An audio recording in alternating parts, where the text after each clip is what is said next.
Do you want to know the easiest way to make naan bread when you're short on time?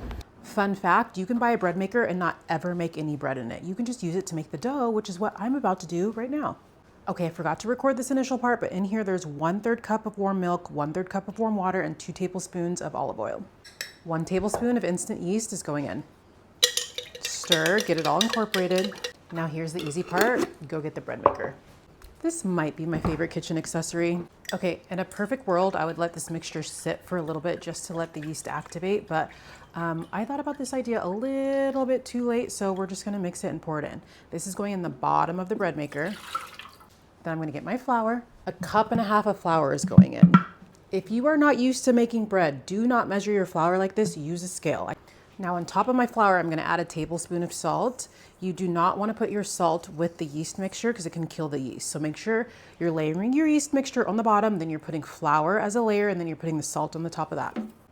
Every bread maker has a dough setting, so click the dough setting and then come back when the dough is done. Okay, we let the bread maker do its thing. Let's go get the dough. Look, and I didn't have to do anything. I wet my hands so the dough doesn't stick. I'm gonna dump the dough out. Oh my God, it smells so good. I already have my cast iron skillet heating over here. You can't see it, but I'm gonna show you in a second.